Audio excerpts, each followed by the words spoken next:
Okay, hi, this is Sarah from sarayip.com and Facebook, The Numbers Queen. And I am with the very amazing Karen Jacobsen, also known as the GPS Girl. So here's a little intro on Karen. You may have heard her voice in over 1 billion devices, giving directions in GPS devices worldwide. And it's the original Australian Siri in iPhones. So Karen is an award-winning singer and songwriter, author of 2 books, and Harry Connick Jr. called her hypnotic on his national talk show. So when she's not telling people where to go, she's practicing yoga or more likely playing ping pong with her 12-year-old son. So I'm really excited to have Karen today in this interview. And she's based in New York, just to let you know, but our hometown is from Australia. And, you know, this very special lady is the only woman men will take directions from, quote unquote. So welcome, Karen. Hello, how are you? Super happy to see you again. And you? Thank you for this opportunity. So I've got a few questions to ask you today. And the first one is, how do you like to describe yourself? How do you like to introduce yourself? That's such a great question. Well, I'm someone who likes to see to it that people's dreams come true. And I'm really a creative,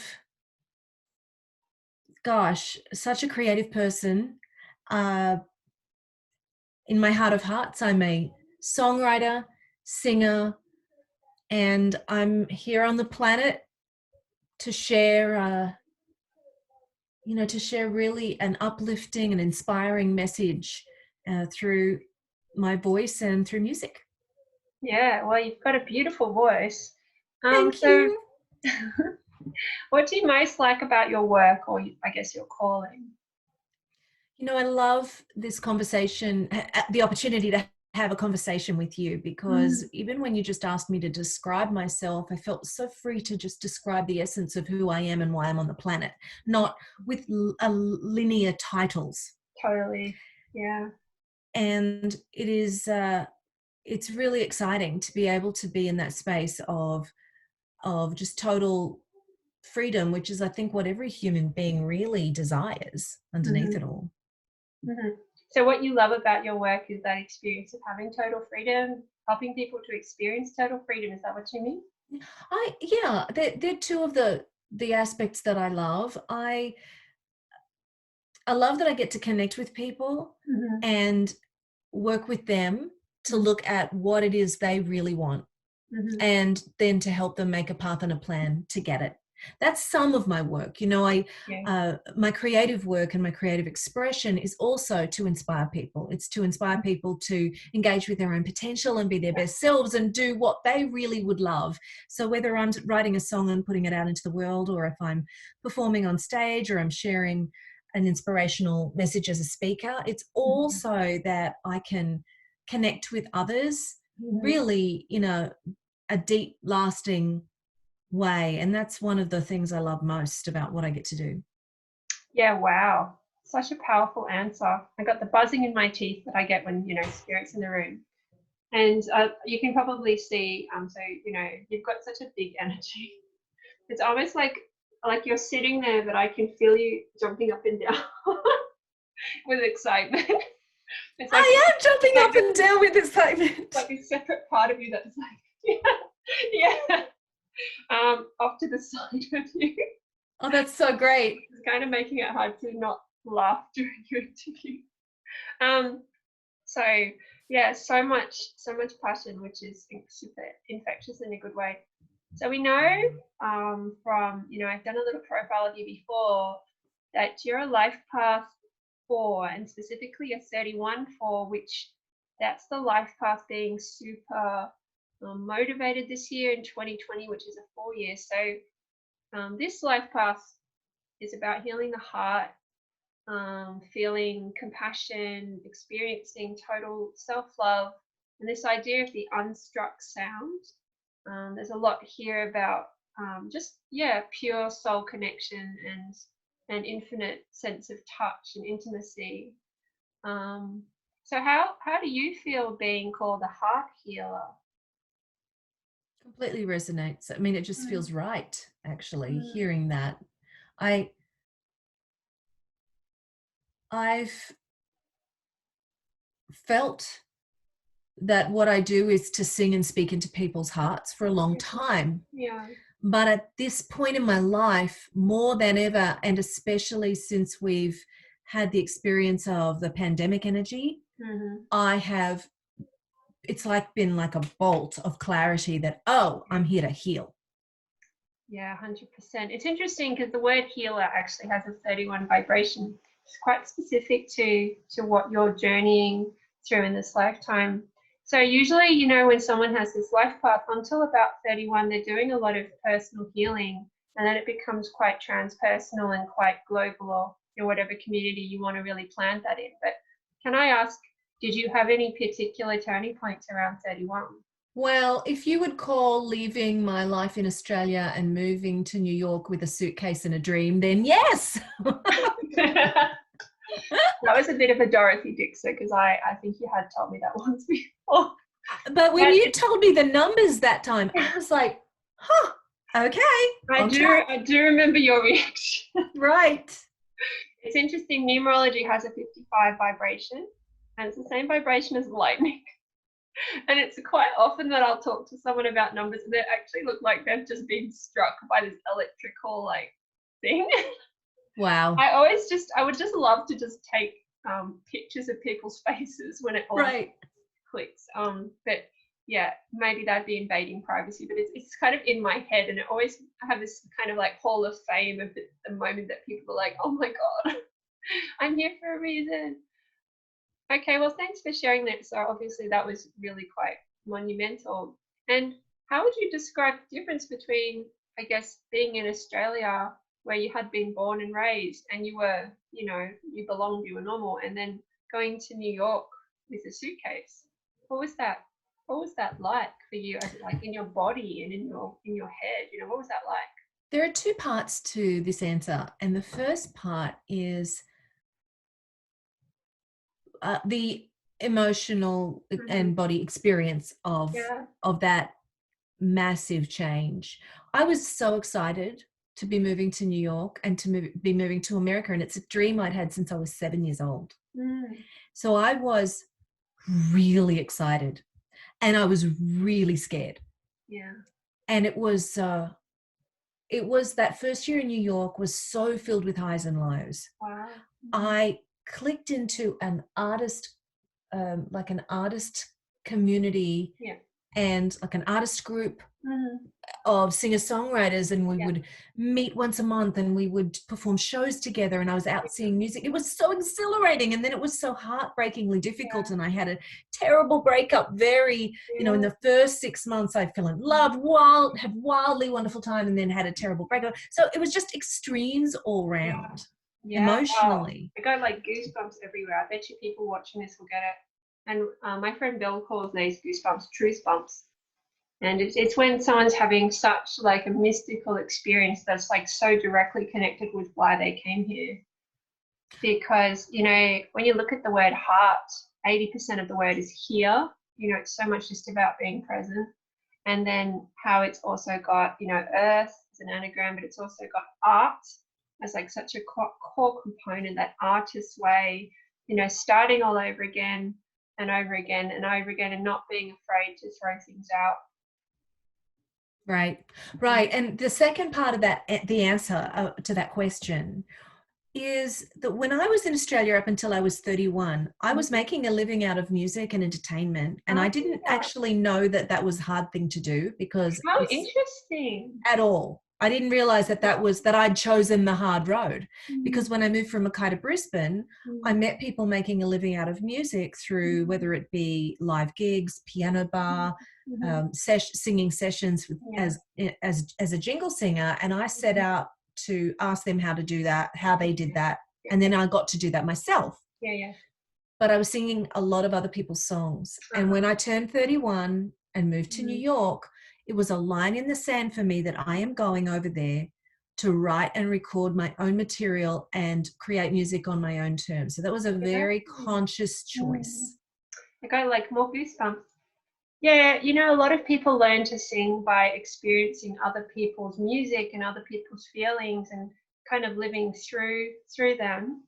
And there's that point where, you know, what do you do with that? Because there's more to life than just copy pasting and just re-recording and just, you know what I mean, playback. So that's actually quite a young age, you know, 31, to be so brave. And basically, you know, did it work?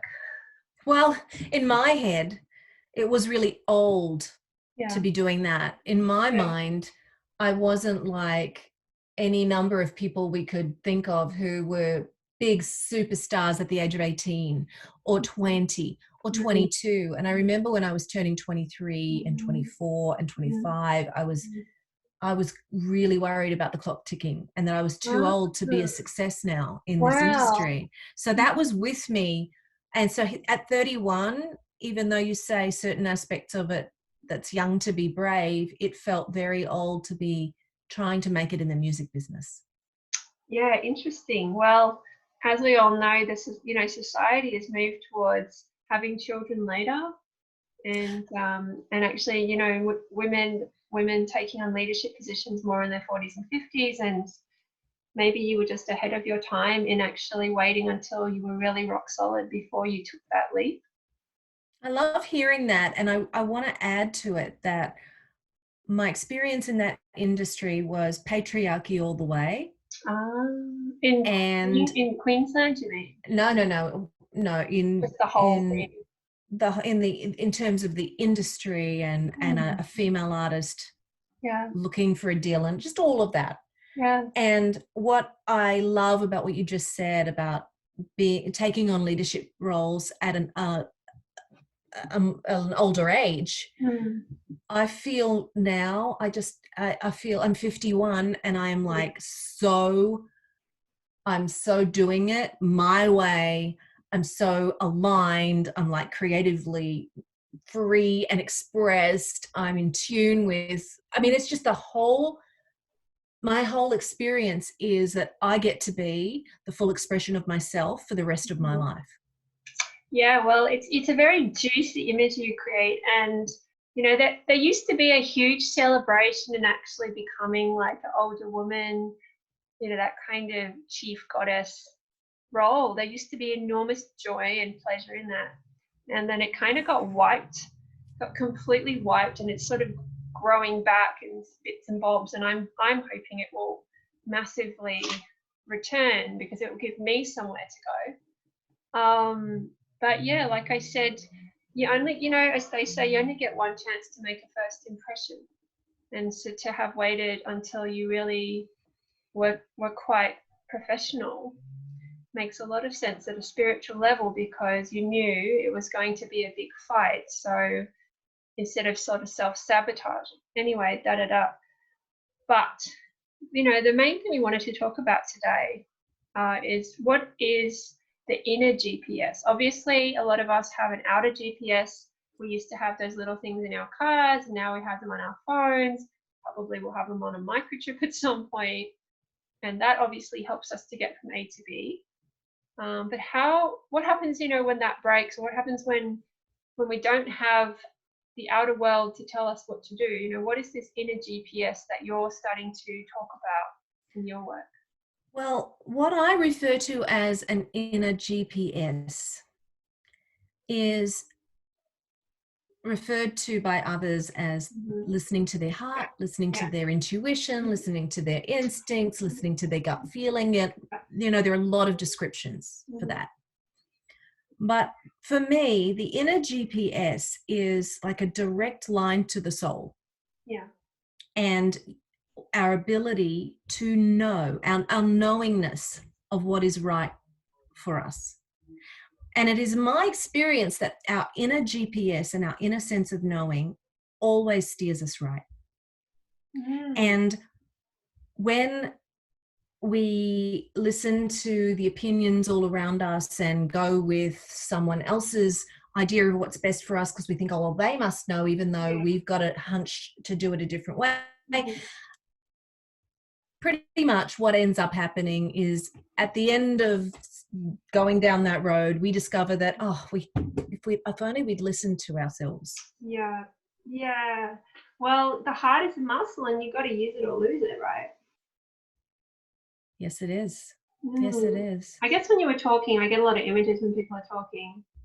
I had a conversation yesterday with someone and we were talking about, another organization, and I was saying, I feel in the whole of myself, it's just not for me. That organization's just not for me. And she was saying, well, you can't really know. You never really know. And I was like, I know. You always know.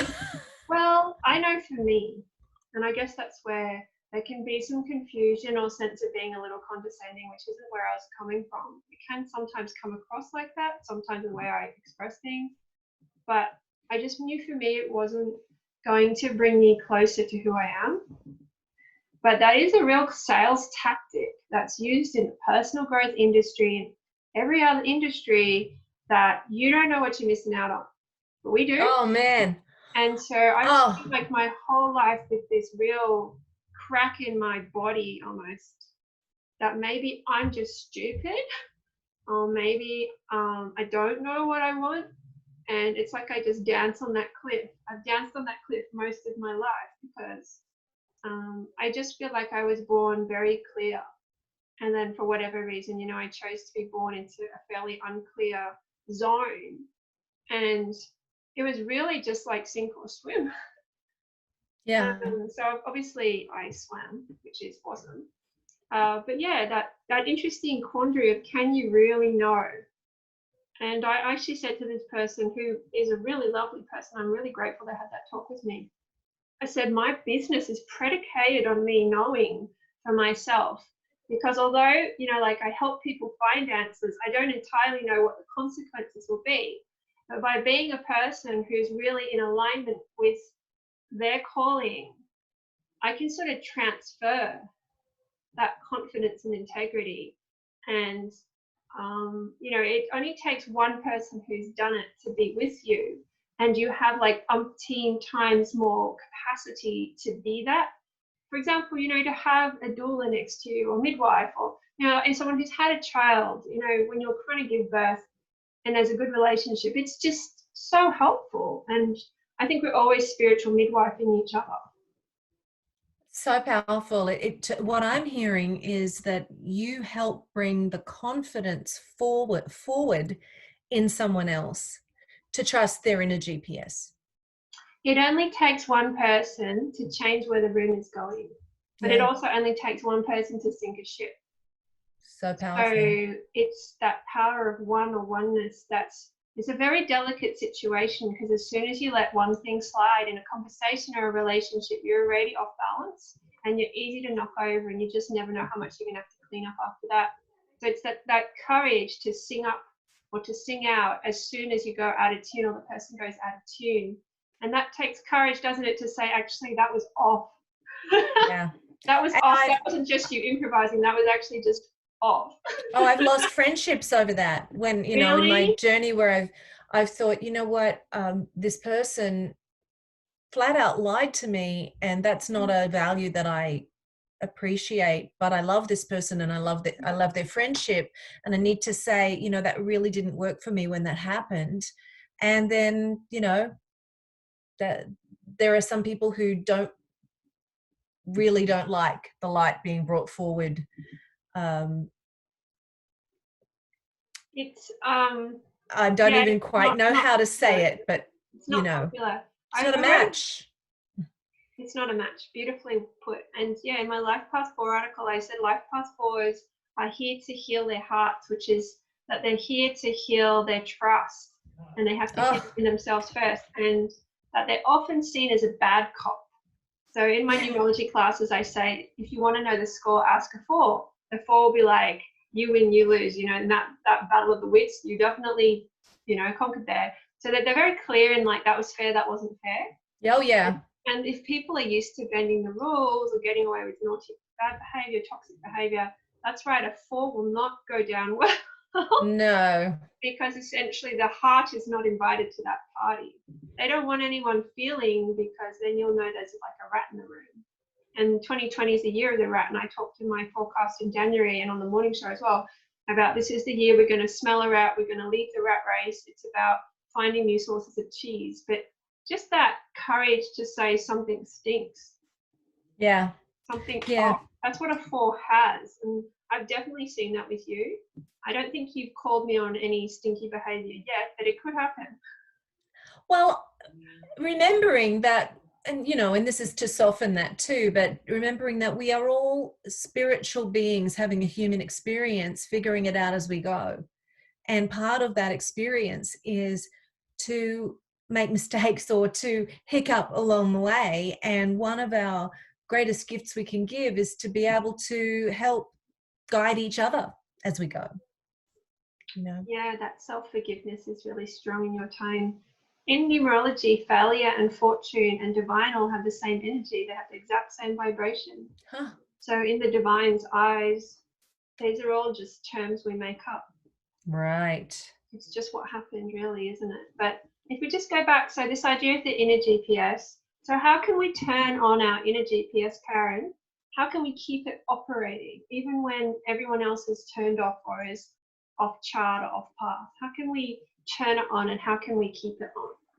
Well, my number one recommendation on how to build your relationship with your inner GPS is quiet time. Mm-hmm. And you can call it meditation, you can call it prayer, you can call it whatever you want to call it, mindfulness, but I'll just call it quiet time. Mm-hmm. Time where you can hear yourself think. And it might be as much as sitting and meditating is something I do vigilantly twice a day, 20 mm-hmm. minutes twice a day. Yeah.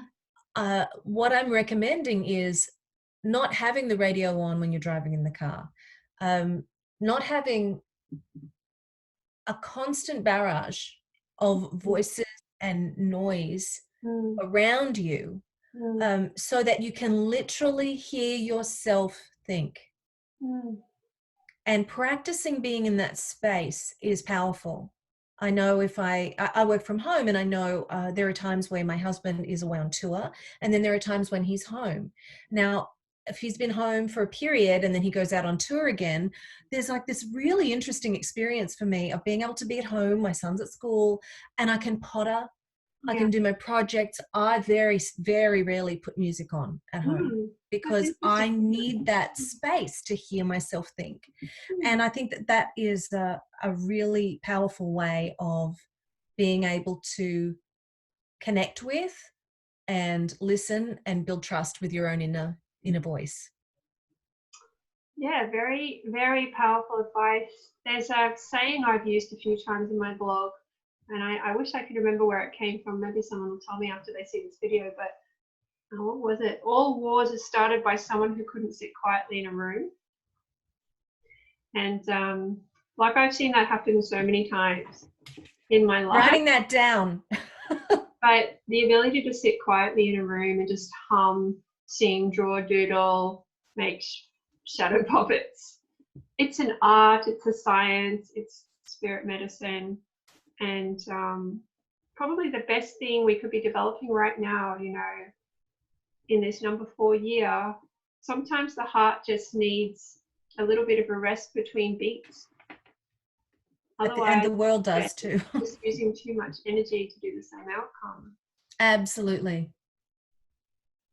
Okay, interesting. Okay, breathing space and like psychic spacing. I like that. So what have you been working on recently? I know you've been working on this campaign called I Touch Myself. Can you tell me more about that? I can. Toward the end of 2019, I was approached to be involved in a powerful breast health campaign called the I Touch Myself Project. It's been around for a number of years. And you may remember Chrissy Amphlett, who was the lead singer of the Divinals. Yeah. And sadly, she passed away from breast cancer. But it was her dying wish that her song, I Touch Myself, be used to help empower and educate women on their health, on their breast health. So I was invited to be a part of this campaign because the advertising agency discovered that devices, voice-activated devices, if you ask them, How do I check my breasts? How do I do a self-check? They can't answer. Oh, wow. However, if you ask them how to do a check for testicular check or anything to do with male anatomy, they can answer. So they discovered this difference, this gender difference, and thought, hang on a minute, we really need to bring awareness to this. And first of all, to ask the tech companies, could you please make this right? Oh, yeah. Because 83% of women will go to technology for health advice, for a start. And then they had an amazing idea to create an avatar to really show step by step, and I'm going to send that link and make it available to you, step by step on how a woman can touch herself and do a breast check regularly in the shower, easily, and then if they notice something is changing or different, they can then go further with their doctor. So I was honoured and privileged to be invited to be a part of this campaign and share this message. Wow. Well, as you know, I've had a pretty synchronous day leading up to your interview.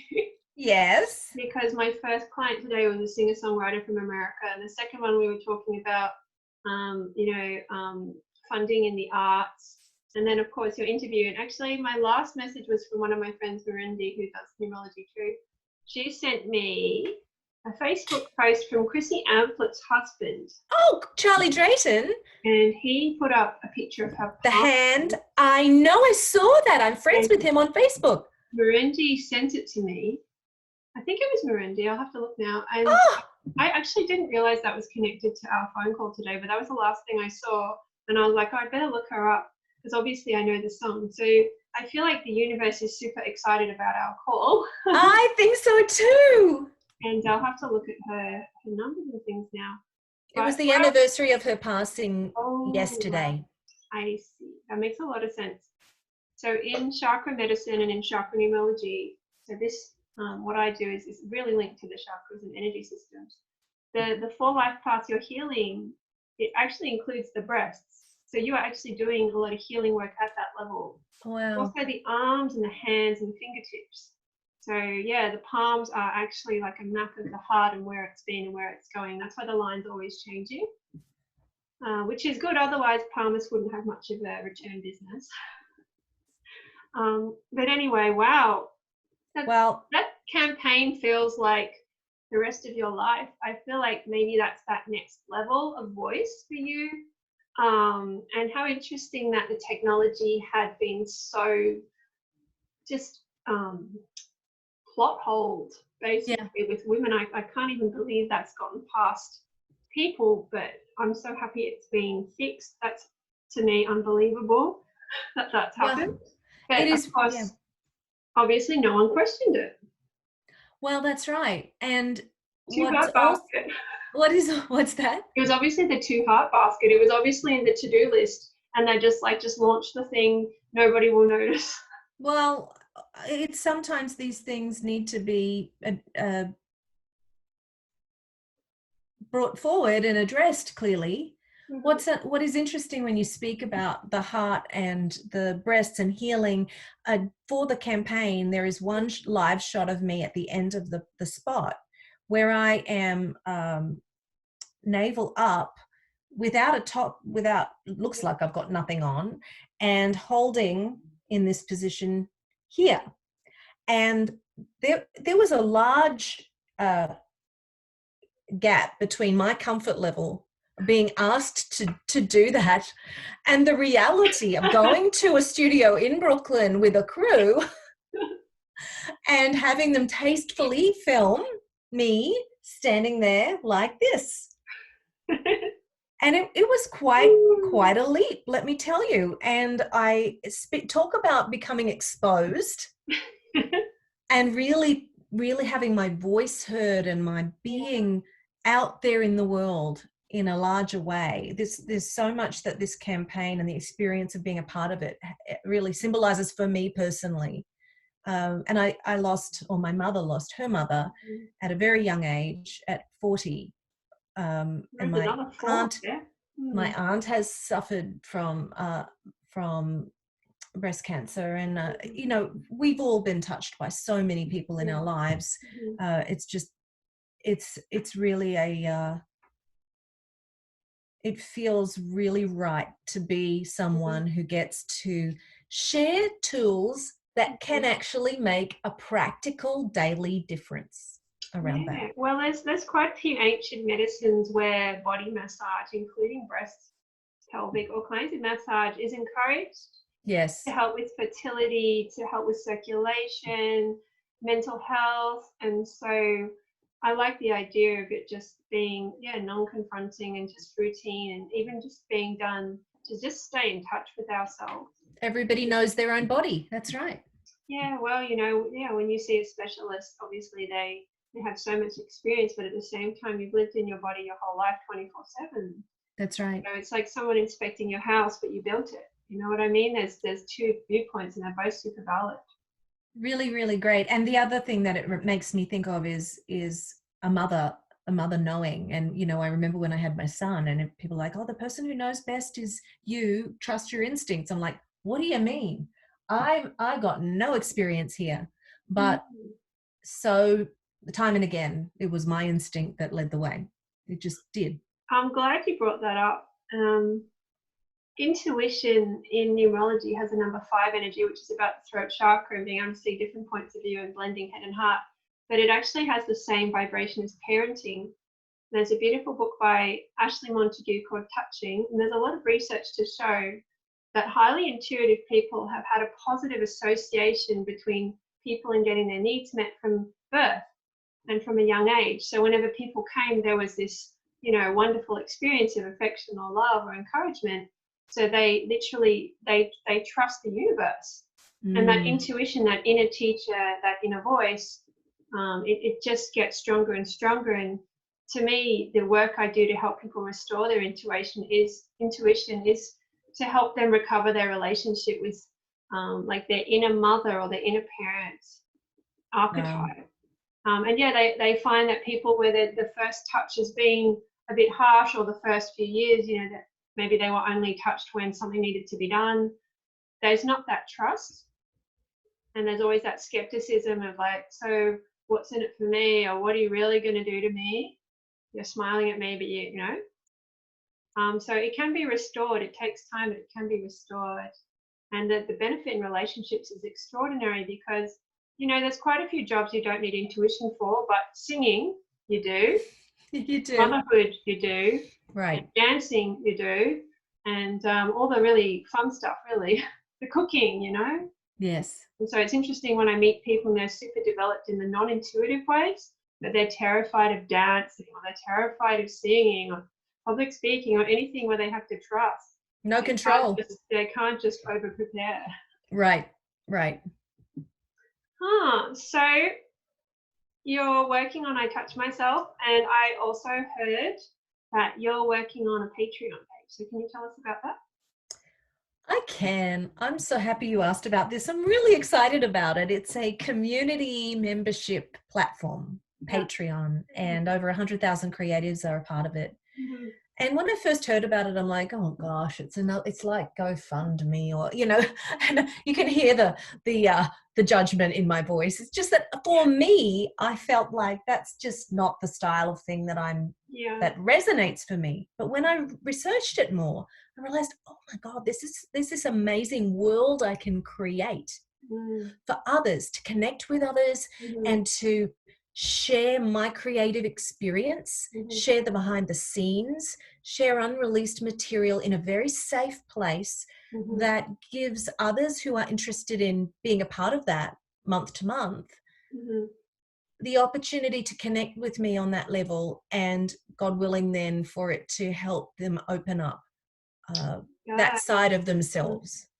So that really, it really spoke to me, and I'm fully committed to my Patreon page, and I'm creating new articles and music and shows and now lately music videos. I've seen some of the music videos.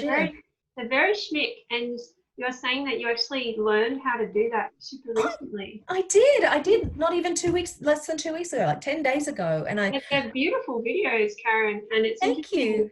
I know a lot of women, particularly women, it's not just women though, but they're really afraid technology is going to let them down. They're always like, technology is not my friend, it's not on my side. And it's interesting because I often say your relationship with your voice is very closely linked to your relationship to your intuition, the sound of you. But it's interesting because I've also made a correlation between technology and the voice. Uh-huh. Literally, like, my voice is going to let me down, my voice is broken, it's not my friend. And it saddens me, it really does, because we know that you can learn how to use your voice, which obviously you're a master at, and that all women have that possibility, right? You're not, unless you haven't been born with vocal cords, which is probably not many people, but you can learn how to use your voice, how to use technology, and it's not hard, is it? Well, what's really interesting is if before 2 weeks ago you'd said to me, now, Karen, I'm just going to tell you what's going to happen in a few weeks' time in your future. You're going to learn how to edit music videos, and you're going to find you've got a natural affinity for it. You're going to love the creative experience of doing it, and you're going to put them out into the world, and people are going to be really touched, moved, and inspired by them. And you're going to just keep doing that. It's going to be actually very easy for you. I would have called you crazy. I Because have many articles on how I really enjoy that word. I can not believe it, because as much as there's a lot of technology that I've been an early adopter around and I'm capable, there are aspects of technology that make me so upset. And I have that thought pattern of, oh, it's going to let me down. How And interesting. I've had to really work through that.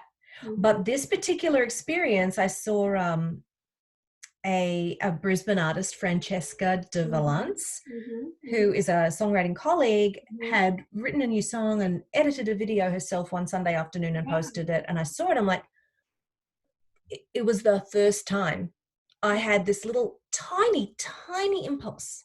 Yeah. Gosh, maybe if she could do that, maybe I could do that. That's that transference learning. It's actually been studied, like when they talk about, this is not exact quote, but if a monkey on one island learns how to use a stick to get honey or something, they find all across the different islands, all the monkeys Had learned that. use sticks. And I really believe that. Yeah. There's that quantum field. And I have to admit, I also didn't know it was that easy to make a music video. And now I'm like, that's on the bucket list. Yeah. And really, I had one Zoom tutorial from my friend Jenny Bruce, amazing singer-songwriter, who's been doing her video work. And I said, do you think I'd be able to learn how to do this? She's like, oh my God, it's so easy. Let me show you how easy. And really, it was about an hour of her showing me around iMovie, and I was off. Yeah, well, the Lifepath for energy is usually really good with their hands. And I call it the tradie number, because normally they're either married to a tradesperson or in a family of tradespeople, or they are quite handy. So it's just bit by bit. It's like that Bunnings kind of do it yourself. Right. Just have a go energy, which would be very functional for learning, how to build essentially a video. But yeah, I was an early adopter of technology too. When I was young, my dad got us the first Apple Mac, which looked like just a big kind of beige tissue box. And I guess that helped, the fact that I was introduced so early and it was considered very normal. And I was building websites at 13 or 14. And for me, I know they talk about technology letting you down, but I like to say it lifts me up, it raises me up into the light where I can be seen. And if it wasn't for me building my own website in 2012, I wouldn't be talking to you right now. And I wouldn't have a business. I might not even have a family, because I'd still be kind of slightly moldering in the 9-to-5 world where I'm a total misfit. Wow. So then it's been a pathway for you too. Yeah, and I often talk to people who are terrified of having their own website or their own social media, but they've taken the sting out of it these days. Maybe 10 years ago it was a bit rough. I remember having to do code and stuff, and I'm not even amazing at that, but I could cobble stuff together because you just copy paste. But they've taken the sting out of it now. And I mean, literally like a 10-year-old can do it. It's like, you know, in the old days when you had to drive a car, you had to be able to take it apart on the road in case it broke down. But, you know, everything's automated now. So I wonder if sometimes people's thinking is just a bit outdated. I think you're right. I think it really is like that, where we think, oh my goodness, there's just no way I could possibly do all those fancy things the people at NASA did to get the rocket on the moon. You know, people, I know I do, I over dramatize how involved I think it's going to be. But then, you know, there are frustrating technology experiences waiting for us left and right if we're going on to an institutional website and we're trying to do something very simple and it's just not well organized and structured, and you can have such a, you know, 5 hours of frustration with something and then turn around and make a music video in 2 hours. I mean, it's just so it's interesting because, to be honest, everything is a replica of its creator. And so if somebody doesn't want you to get through to them, they will create systems, even subconsciously, so that you cannot navigate. Right. But because you're so clear that you want your work to get out there, it's just not an issue. So yeah, that throat chakra stuff, the heart stuff, I feel like maybe we'll have another call on that sometime. But okay, so we've got the I Touch Myself campaign, we've got your Patreon page. I was going to also ask, do you have any suggestions for people who are at home right now in lockdown? How could music help them? How could they be maybe opening up their voice or healing their fear of technology or touching themselves? What are some ideas you have for the people watching this video? Oh, well, my greatest wish for people who find themselves with more time than they thought they were going to have is to just choose really nourishing, nurturing actions and to have very few of them and give yourself a lot of space.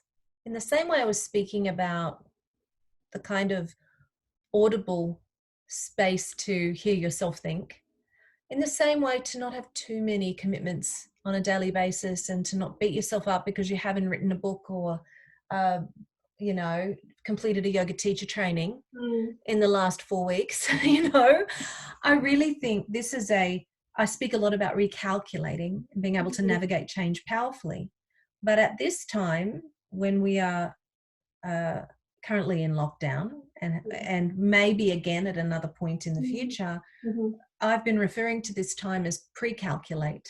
Yeah, wow. It's a time to focus on foundational basics and to do things that really nurture and bring us joy, like listening to music, like having a nap in the afternoon, like maybe doing one stretch, like waking up in the morning and having 2 full glasses of water so that you can get yourself off to a really good start. Maybe writing in a journal, even if it's 1 sentence or 1 word before you go to bed. Maybe closing your eyes and breathing in and out for 2 minutes. But whatever you choose, my greatest recommendation is to do it every day. Without fail, without pressure, without the beating yourself up, but to create the opportunity, you know, to take the opportunity and create a structure that is so very nurturing, like checking your breasts every night in the shower. I mean, just giving yourself a hug and a massage and absolutely putting foot cream on. Yeah. Well, that makes a lot of sense because the most successful people I've ever met or worked with, they do one thing at a time. One little thing. Just like you can only sing 1 lyric at a time. That's right. You can only take 1 breath at a time. Oh, isn't that the best example? And stopping and taking a few deep breaths. People. That's right. One thing at a time. Yeah, so we'll start to wind up, but it's interesting because I have quite a few daily practices that I know have stood me in good stead. So what you're saying has really helped me actually, and I'm super, super, super grateful. And I wanted to mention something that was coming up about your Patreon page. So before I was in the psychic industry, I was in fundraising, which was also about getting people to believe in things they couldn't see or touch. Right. and paying money for it. So there you go. And for a good cause. We learned a lot about asking for money and connecting with people. And it's interesting that even the act of thinking about giving can create a shift in consciousness. Even just that remembrance that you have a choice where to place your time, energy, and money. And so I kind of learned that even just by asking people, it could create this incredible connection, even if they couldn't afford to physically help you, even if it was just a kind word or a smiley face, that was still like an important conversation. And it was like this intangible benefit of getting close to people. That's beautiful. So, even just you having that interaction with your supporters, whether they can give now or not, we all give in different ways. And a lot of people I work with have a really big spiritual bank account. Like they've helped a lot of people, like for example, with their music or their kindness, and they may not have a really bulging worldly account. But there's a way to exchange it, like a spiritual currency exchange, which is manifestation, prayer, intention setting. And yeah, those are often the people who seem to, when they really need the help, it's right there. And maybe they just don't need too much extra because for whatever reason, they're here to just teach us that belief in like a higher system. Wow. The cloud-based accounting system. I don't know. I love the term, a higher system. It's fantastic. But I've often had to talk about that. Anyway, so what I've learned from you is that if you're super enthusiastic, that's not quite enough. You also need to turn up, and daily in regular is what makes the difference. And that makes sense with the Patreon as well, because it'll allow you to relax, to have that regular income coming in. That makes sense. And we've talked about how, as being a heart healer, it's not always popular at the time, but it often catches on later. And people will probably remember you because you had that, watertightness with who you are. So yeah, your life path is all about legacy. And I do like that idea, which we talked about when we introduced you, about being the only woman men will take directions from. Well, who knows how many shifts in consciousness you've caused. Wow. By being in a billion devices, and how many marriages you've saved. I hear stories. And how many people didn't drive into ditches. Right. It's super interesting. And at the same time, I'd also encourage people to every now and then turn off your GPS and just wing it, just so you don't lose your wildness too much. I love that. I wanted to add that for anyone listening, that like you really do have the answers for you. You really do. There's a lot of noise between our answers and ourselves, out between being able to hear the inner GPS, but it's something that we can practice and build on. I used to be filled with noise, and I still have my share of it because we all do, but I'm able to really come from a place of alignment and clarity much more than I ever have been able to. It's not perfect. I don't have all the answers. I'm just saying that you do have all the answers for yourself. Yeah. Well, I'm really happy we could talk, and I look forward to getting people's feedback on this video. So what's your website, Karen, and maybe a Facebook page or any other places people can find you? Sure. I can be found at thegpsgirl.com, thegpsgirl.com, and online, Facebook, Instagram, Real Karen J, RealKarenJ. Why is it real? Well, I think I noticed there was a real Olivia Newton-John. I was like, oh, well, I need to be like her and be real Karen J. You're hilarious. As opposed to a fake one or a, fan site or something else. You're a classic. And do you do coaching, mentoring, courses? I know you've got some books available. I have books and CDs available, and through my Patreon, I have a level where people can be a part of a monthly personal development call. Yeah. And I have one-on-one availability as well, but that small group design is really powerful. I think so too. We get our best learnings in a family unit. Understood. Mm. Very much so. Well, I'm going to just wind up this little recording. So I just wanted to say thank you. So if you finish, was there something else? Yes, I want to say you have reached your destination. Man, I just never gets old. Never gets old. The gift that keeps on giving. I love it. Me too. I'm just going to stop this recording for now. And thanks everyone who's been watching this.